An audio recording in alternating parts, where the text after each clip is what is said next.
let's get things started. We're going to start with Professor Sugiyama. So Professor Sugiyama studied at the University of Tokyo. He has received multiple awards and he has published many papers. His main area of interest is in the area of pharmaceutical manufacturing, and he's a full professor since 2021 at the University of Tokyo. So welcome, Professor Sugiyama. Looking forward to it. Thank you very much, Luis, for the wonderful introduction. Thank you.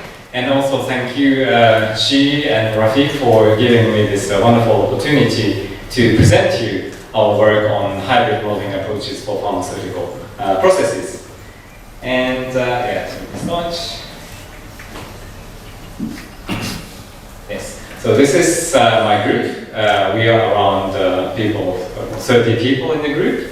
We have Associate Professor Sara Badra and Assistant Professor Yusuke Hayashi. So this is a chair system in Japan. We have one professor, one associate professor, and one assistant professor, and they as a team leading such a group. So that's very common in Japan in the system. And we are in the Department of Chemical System Engineering. And we have, out of 30, we have around 20 students, and out of 20, we have around 5 PhD students. So you see there are a number of master's and bachelor students already working in the lab to have the experience, to have the exposure to the research field. And then we have been focusing on pharmaceutical PSC researches, so PSC application pharma for many years. And as many of you, we are enjoying this perspective of zooming in and zooming out. So these molecules and cells, they are the elements for the processes, and then the process as an element in the greater system, like supply chain and healthcare systems, etc., etc. And then in the pharma industry, there are so many developments in the new molecule or new cell line developments, and also the manufacturing technologies, there are so many advancements. And therefore, to interconnect these elements from systems perspective, I think this is really the mission for our research work. And this is something that PSC people can really contribute. So talking about pharmaceuticals, roughly speaking, drugs can be categorized into 3 groups. So the first one is so-called small molecules. So this you can imagine organic chemists with lab coats, and then they go out to the lab and they synthesize the molecules, and they are usually produced in the form of crystals, and then they are brought to the market in the forms of solid drugs like tablets or capsules. The second category is pharmaceutical, so these are the therapeutic proteins like monoclonal antibodies or vaccines even, and then the market is really, really growing for this sector. The third one is regenerative medicine. So you first produce stem cells, and then these stem cells can be differentiated into different organs for therapeutic purposes. So in my presentation today, I will report the recent research activities in these 3 categories to have a bit of discussion about the roles of hybrid modeling. So let's have a look into the small molecules part. So we have been looking into different reactions, and the one that I'm introducing you today is the ring opening reaction using Grignard reaction. So the idea is to make the idea is to make a carbon-carbon bonding to form this product as the main active pharmaceutical ingredients. And the Grignard reaction, as you may know, it's highly exothermic reaction. So industrially, it is very dangerous to perform this reaction in large-scale batch reactor. So what they do in the industry is to perform in a flow reactor in order to have better surface to volume ratio, to have better control of the temperature.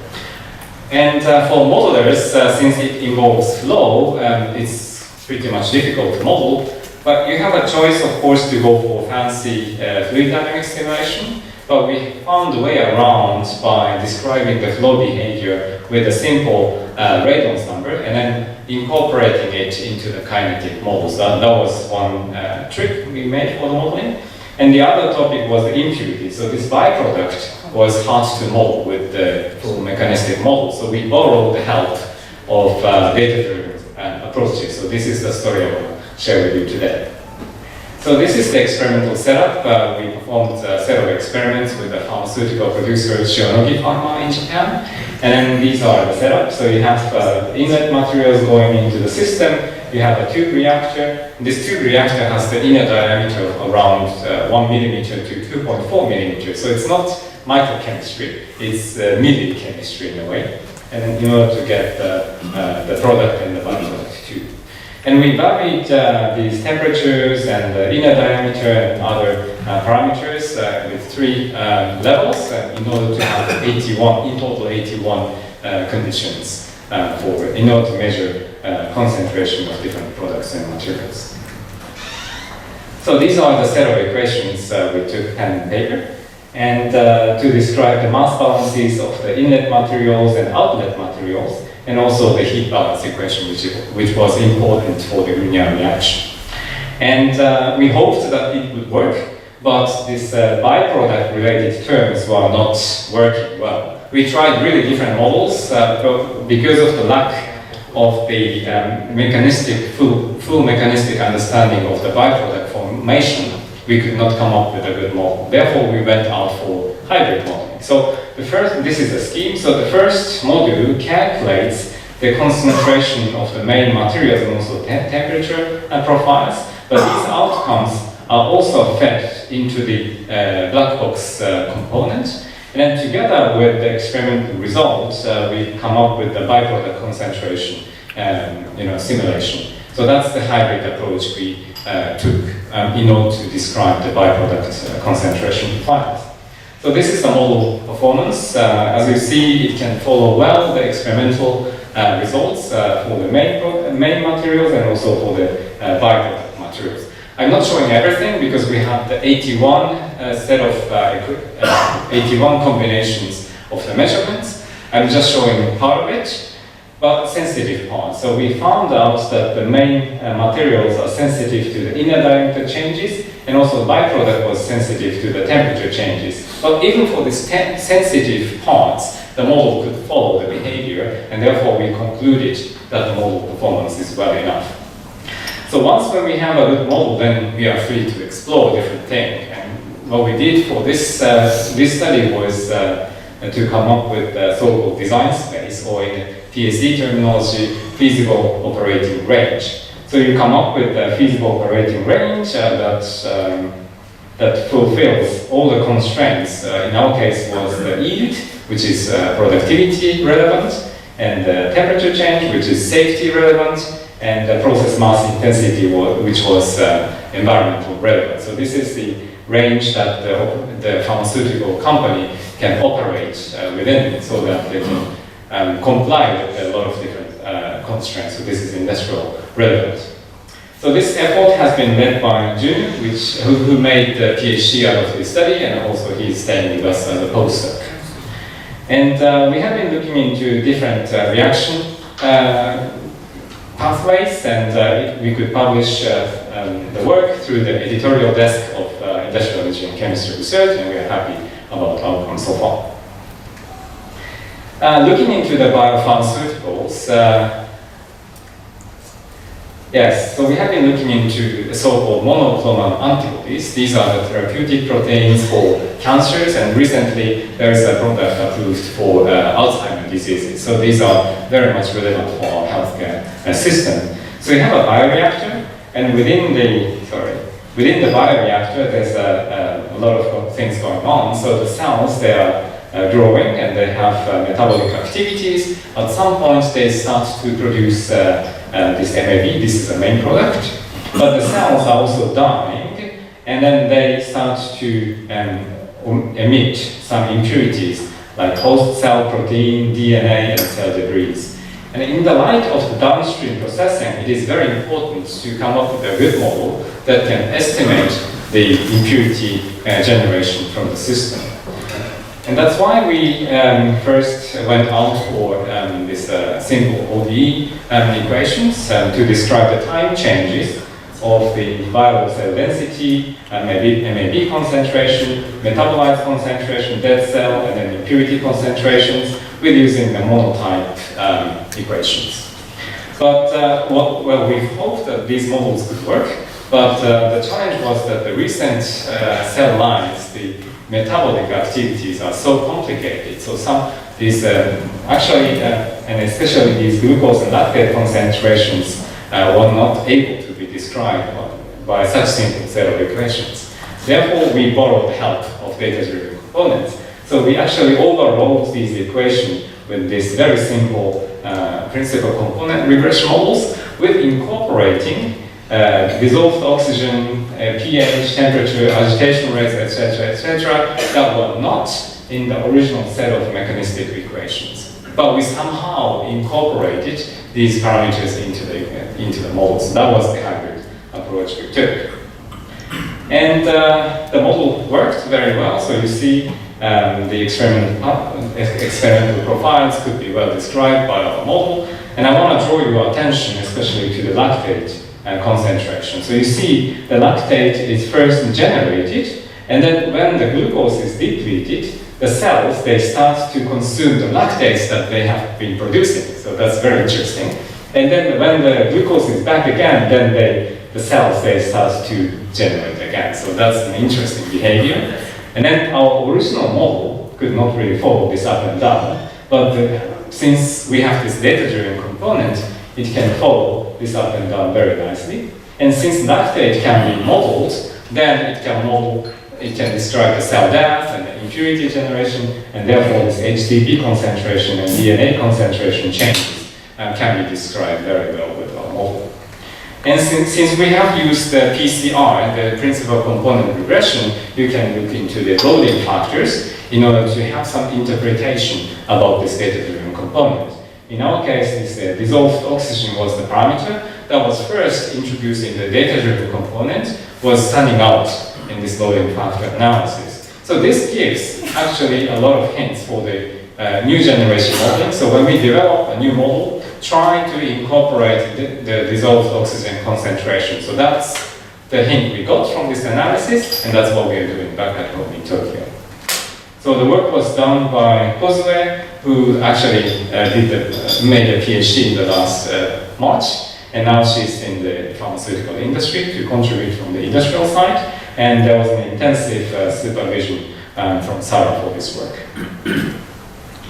And lastly, for the regenerative medicine, we have been looking into the cryopreservation of the cells for a long time, because stem cells are susceptible for the low temperature or freezing process. It's known to be like that. So this is a vial. It's a small bottle with a liquid that contains the stem cell. And then when the vial is frozen, then the temperature goes down. And then in the low temperature, the water or liquid inside is going out that causes dehydration of the cell. So that's the damage number one for the cell. And then when the temperature further goes down, and at some point the supercooling is broken, then inside the cell the water are being crystallized. So that's crystallization, that's damage number two.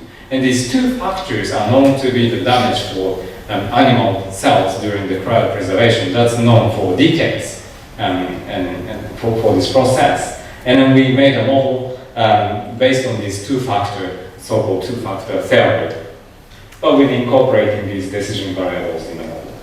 So this is a set of equations. The first three modules are quite mechanistic, white box models, and then the last one is the data-driven component. So the first module is responsible for the temperature calculation, so it's a heat transfer model for the vial. It's a very simple equation. The second module for mass transfer model, that is calculating the cell volume change over time, so that's calculating this dehydration process. And then the third module, crystallization module, is responsible for calculating the ice volume, in total ice volume within the cell. So it's calculating the size of the ice crystals within the cell, and then the number of ice crystals over time within the cell.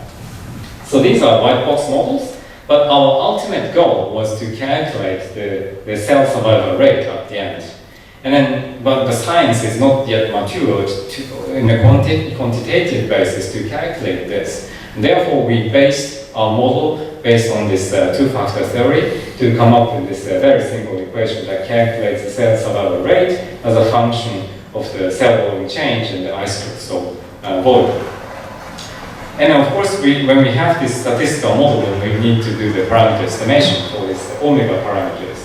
And then we asked our experimental partner to measure this, and then we could estimate the omega parameters for the model. So the fitting was very low. So once when we have a good model, then of course we are free to explore. So what we did was the dynamic optimization of the temperature profile. So the current practice in the cell cryopreservation is 1 Kelvin per minute. So you start from room temperature down to minus 80 degrees Celsius, where the cells are kind of preserved, so there's no biological activities, and it takes around 80 minutes, of course. And the survival rate for this process is known to be 80%. So 80% seems well enough, but when you repeat this, multiply this, then the total overall survival rate is not that great as you can imagine. So we tried a lot of different profiles, in total over 16,000 profiles, and we made an evaluation on the required time and also the calculated survival rate. And we have identified this as a kind of optimal parameter or suggested parameter out of simulation. So it's 5, 1, 4. So very fast in the beginning to quickly go through this dehydration zone, and then to go slowly this ice crystal formation zone, and then to finish up very quick. So that was the profile we could suggest from cyber side. And then, of course, it's shortening the processing time, so it's about 30 minutes compared to 80, it's 50 minutes reduction. And the calculated survival rate is 95, so compared to 80, it's an advancement. So that's what we proposed from the simulation side. So that was the conclusion we had around some time ago. We went out to the physical side, so we tested this fast, slow, and fast profile.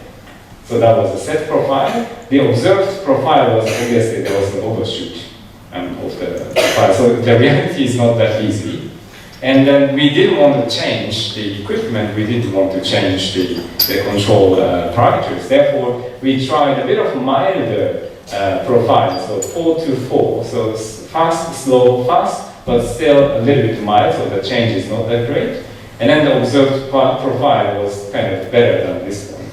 Then we measured the actual survival rate as a function of this second cooling rate. So this 2 Kelvin per minute was the one that we hoped that would work. And experimentally, we could prove that this is much better than other B sub 2. So the second profile, this profile 2 was the best out of other parameters. So this was the real suggestion that we could make for the biological people. And the work has been very recently published in a journal called Cryobiology. It's a very specific journal for the cryopreservation. The title is Computer-Aided Exploration of Temperature Profile. So that was a suggestion we made from the cyber side back to the physical world, and I'm very happy about this contribution. So this Dr. Hayashi, who made the degree out of this work, he has been working on this for 6 years. So he started from physical to cyber, and then cyber back to physical. And this cycle, for him, it took 6 years to close the loop. And I think that it took us a long time, longer than expected, but we could make an actual contribution to the biologists in the cryopreservation field. One last breaking news from our group is that we could also publish a hybrid model for 2D cultivation of mesenchymal stem cell culture. So mesenchymal stem cell, this is another type of stem cell that is also a promising source for the regenerative therapy. And this final cell adhesion rate, this is very important. We know that this is it's a function of the seeding heterogeneity. So you have to make a homogeneous seeding process for the 2D culture. In the first model we developed, in the kinetic model, we had to ignore because it was difficult to model this. So we had a simple model that describes the growth of the cells given the homogeneous seeding of the cells. But we could bridge the gap in a way with connecting this connecting this seeing heterogeneity with the image data. So the image data is parameterized and then is incorporated into this it's a simple kinetic model through this parameter. So this is nothing else than the hybrid approach. It's a bridging gap between all of the things where the scientific knowledge is not there, not really mature. So that's what that we are also very happy to report in this community. Okay, so this is my last discussion slide. We have been looking into a lot of different types of hybrid modeling. For us, hybrid modeling is a kind of bridge that that goes over the gap where the scientific knowledge is not 100% mature. But somehow in the engineering, we have to draw some conclusion. So that's why I think hybrid model is a good bridge that we can use. We have, of course, seen a lot of nice bridges in Hangzhou, and I will see that in the afternoon too. But bridge is one important keyword for hybrid modeling. Another keyword is a mountain bike. Here, there's the picture. The message I wanted to bring was this suspension. So when the road is bumpy for the researcher, but when we have this data-driven component in the system, then we can somehow manage this bumpy field. And at the end, this frame, I make an analogy of this iron frame with the mechanistic model, it can go through.